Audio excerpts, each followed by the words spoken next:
Hey guys, welcome back. Today is day 13 of this 30 days Leetcode challenge. Their timer seems to be running behind. So 1 week plus 6 days, that makes it 13. And today's question is contiguous array. So let's get started. So in this problem, we are given a binary array and we have to find the maximum length of a contiguous subarray with equal number of zeros and ones. So we are given an array and we have to find a subarray that contains equal number of zeros and ones. So in this example, our array contains 0 and 1, and in this case, our contiguous subarray will start at index 0 and end at index 1, and thus we get a length of 2. For this second example, uh, we we can say that there are two contiguous subarrays. One starts at index 0 and ends at index 1. The other one starts at index 1 and ends at index 2. Now both of them are of length 2, so it does not matter. But there can be other. So let's say if there was a 1 after this, then in that case our contiguous subarray solution, the answer for that would be the length of 4. So in that case the output expected would be 4. So yeah, so what I'll do is I'll start with the brute force solution and try to explain along the way. So and post that I'll improve on this brute force solution and explain you how I got how explain you the concept behind the improved solution. So the brute force solution runs in big O of n square time. So basically we'll have two loops, and let's call this as start, and start will go up to the length of the array, and will initialize another pointer end, which will also go up to the length of the array, but it will start from the start pointer, not from the initial pointer itself. So we'll check that we'll have to track what is the number of zeros and ones from start up to end. And if we find that the number of zeros and ones, if they are equal, then that is a valid length, and we'll store that. We'll compare it with the maximum length that we have found so far. So I'll need two variables, which will store the count of zeros. So it will be initially 0, and ones, which will also be initially 0, and this will store the maximum length, which will be returned as the answer. So and what we'll do is we'll check if nums of end, if that is equal to 0, then we'll increment the count of zeros, else we'll increment the count of ones, and then we'll check if the count of zeros is equal to the count of ones.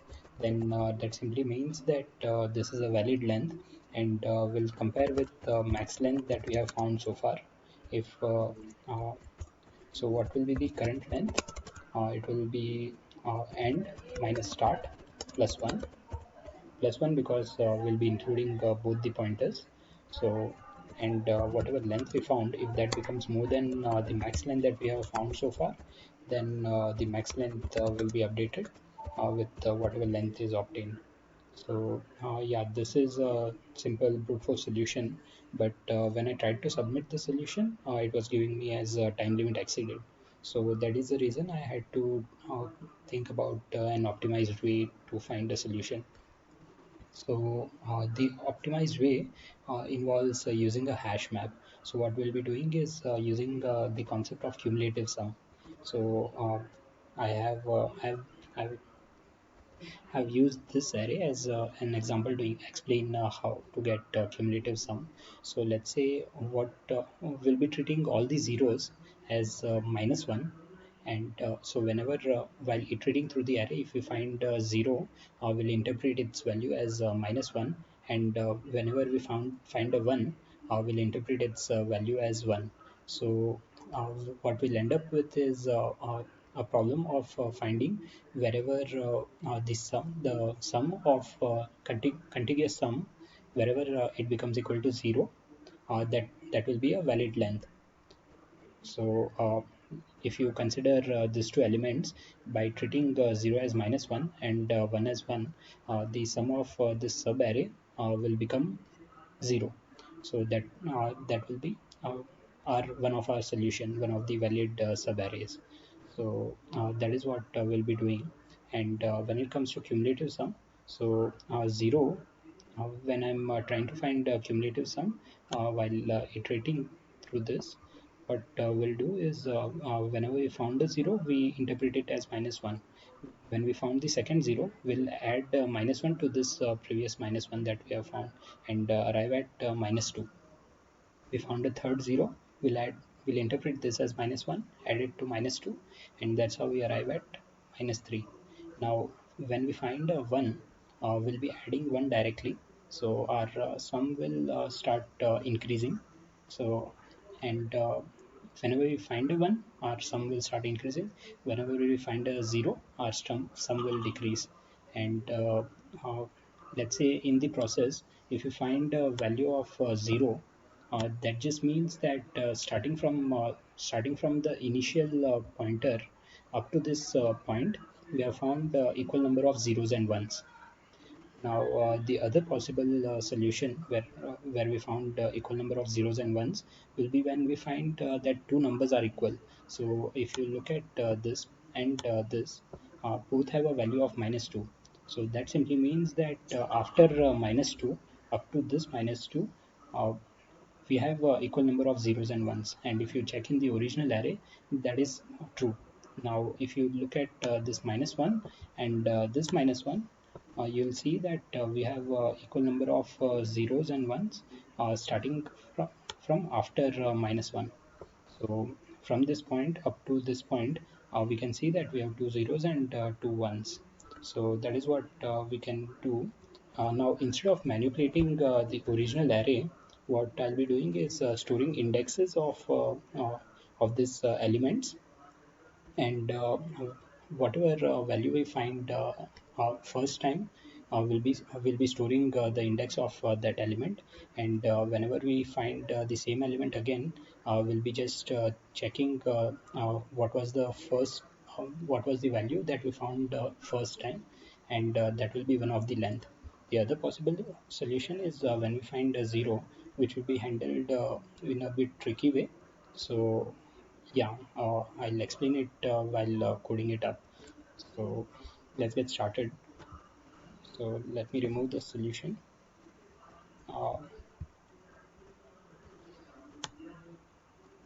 and what I'll do is I'll initialize a hash map which will contain integer, and that will be a map of value to index. And that will be my hash map. Now uh, what I'll do is I'll iterate through the array, and since we need indexes, so I'll be using I, and we'll iterate through the array.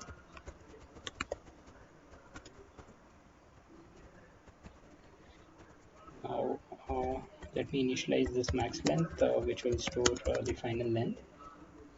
And what I'll do is I'll find the cumulative sum. So I'll need a variable which will store the cumulative sum that we have found so far, and the cumulative sum will be whatever value we found so far, plus the value of I, nums of I. If we find that the value that is present at index I, if that is equal to 0, then we should interpret it as -1, or it will be interpreted as 1. So that needs to be added.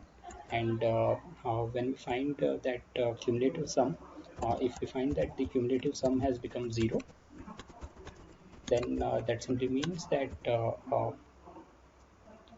the value from initial stage up to this point, uh, that whatever value we found, from I equal to 0 up to this up to the current value of I, the entire subarray contains equal number of zeros and ones.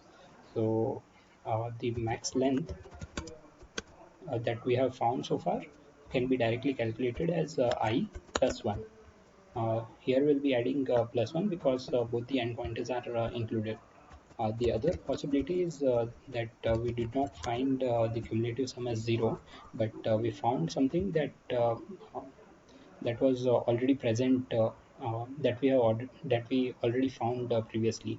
So there is a possibility that our map contains uh, the value. So let before I get started with this, let me use this else.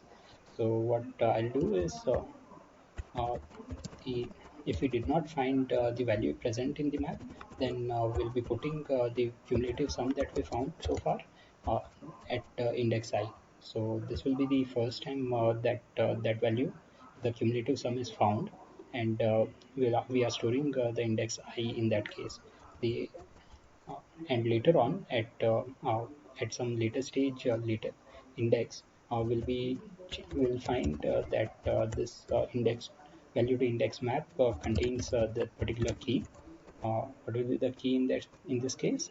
It will be the cumulative sum, and if it does contain the cumulative sum, then we'll have to check if so let me get the the length in that case.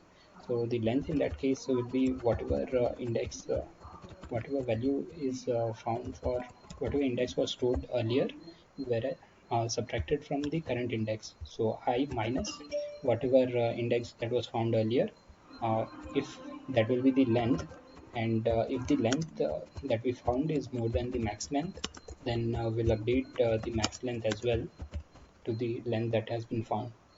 So yeah, this so we are going to iterate through the entire array, and we find, and if we find the cumulative sum as 0, then I plus 1 will be the max length. Else, if we found the cumulative sum to be already in existence, then there is no need to add minus 1 because the initial pointer is not included. Only the final pointer is included, the current value of I. So and that will be the length in which that will be a valid length containing equal number of zeros and ones, and if that length is more than the max length, then that will be stored. Else we'll just update the value to index map for the cumulative sum, which is found for the first time. So if we run this and let's check. Uh, yeah, this seems to be working fine. So let me submit the solution and check if our solution is getting accepted or not.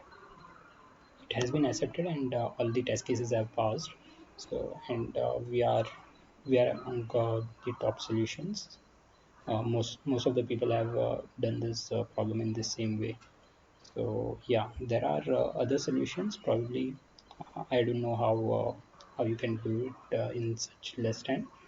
So if you find some your solution to be performing in this time range and beating most of the solutions, please do comment and let me know.